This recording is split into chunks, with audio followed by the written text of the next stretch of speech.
Let's take a moment to think about janitors. Dirty, sticky, backbreaking work, low pay, low class, low self-esteem. At least that's the image that many people have about this underpaid, underappreciated segment of society.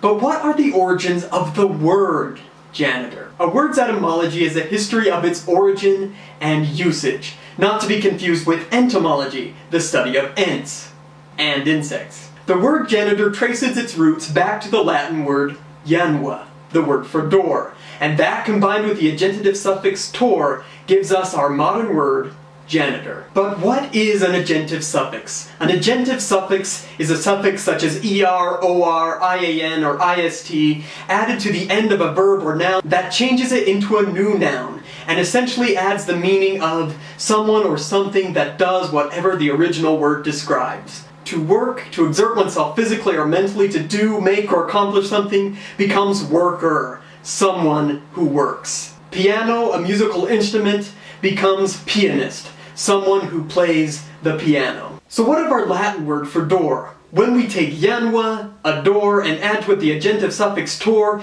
we get a keeper of a door, a guardian of a door. Thus, the original janitors had nothing to do with cleaning and everything to do with the holding of keys and the keeping of doors. The Romans, who spoke Latin, named one of their gods using the same root word for door. In Roman mythology, Janus was the god of beginnings, endings, and transitions, and thus the god of doors and gateways. Because of his role as the guardian of entrances and exits, Janus is often pictured with two heads, looking forever into the past and the future.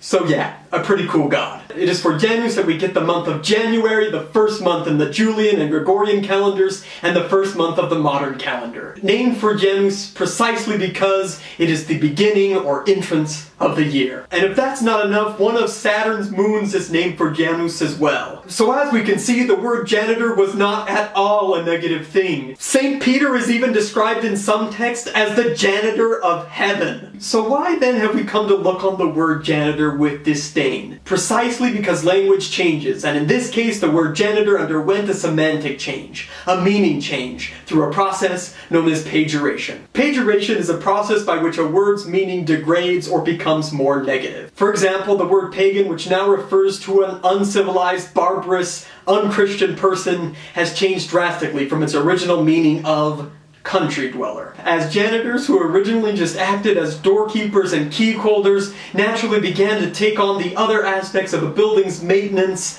the word acquired a more negative meaning. Now it's hard to imagine a janitor without a toilet somewhere in our mental image. Though some may look down on janitors, they certainly find themselves in good company among gods, saints, and heavenly bodies. Until next time, remember that although janitors might not hold the keys to the beginnings and endings of time, they do hold the keys to your office.